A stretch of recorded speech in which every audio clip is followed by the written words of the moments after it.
What's up, guys? I wanted to do a quick video today.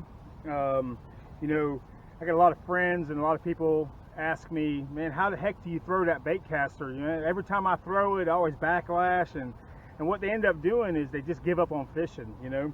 And so basically this video right here is going to show you just a little bit of the dynamics of a bait casting reel, what all the buttons and whistles, if you will, does, and how to set up a bait caster so where anybody can use it efficiently, catch some fish. So first things first, here's your bait caster. This is Abu Garcia Pro Max, and so basically first things first, of course, you have your reel. Right here is your drag, and if you turn it clockwise, that's to tighten it.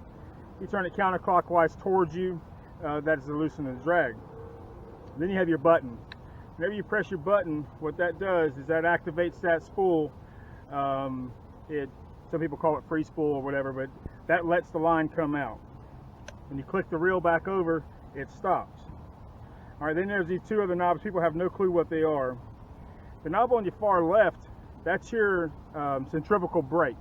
So basically what that does is a braking system, so whenever that lure's in the air and you cast it, it helps it not to backlash. It helps you have some distance, and you can adjust it you know, to your liking once you get more comfortable with how you can cast.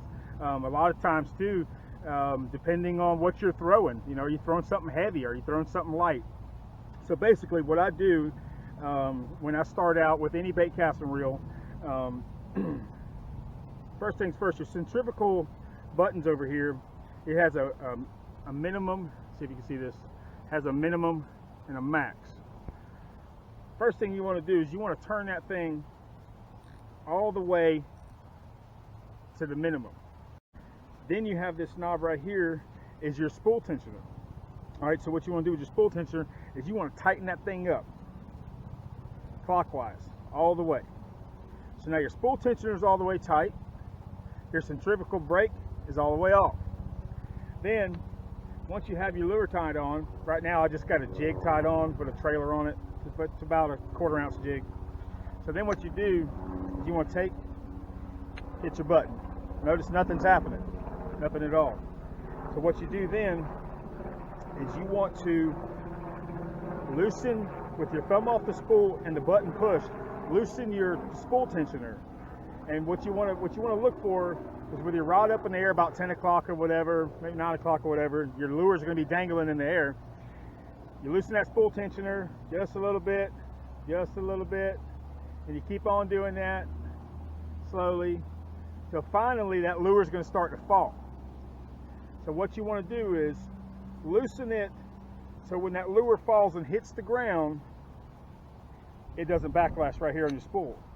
So once you think you got it, hit it again, let your lure fall, and notice it backlash just a little bit. So what I'm going to do, I'm going to tighten it up. Some of them click, some of them don't. I'm going to do it again. That's perfect right there. So now what I want to do is your centrifugal brake. For minimum, you want to turn it halfway. Okay? So once you got it turned halfway, you got your spool tensioner like you want it. Now the only thing left to do is go and cast it. So a lot of people, whenever they want to cast a rod and reel, they think that they got to get out there as far as they can. No. When you cast in a bait caster, you don't want to rear back and just curl that thing. You're asking for a backlash, especially for a beginner. What you want to do is you want to do a simple sidearm motion. You know, right here, and then point to where you want to cast and let go of that button. So, all right. So what I did there, I hit the button, casted it. Notice I didn't really cast it really hard. I didn't try to kill it, you know. And with your thumb on the reel as it's going in the air, just lightly feather it. You don't want to barely touch it. Watch your lure, and as soon as your lure hits the water, you want to just touch it. Touch that spool line. And every single time, it's going to be a success. You won't backlash. Now, there are going to be some instances where you will backlash it. You know, people aren't perfect. Mistakes can happen. I've been fishing all my life. I just had a backlash earlier today.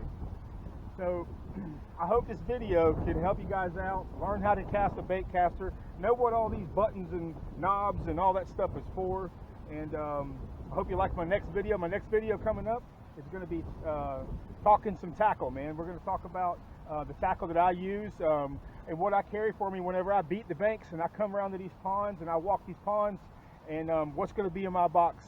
And all that's going to, of course, depend on what time of year it is, what I feel like throwing that day. Do I feel like fishing slow? Do I feel like burning the bank up? So anyway, thanks for tuning in. I'm Chop.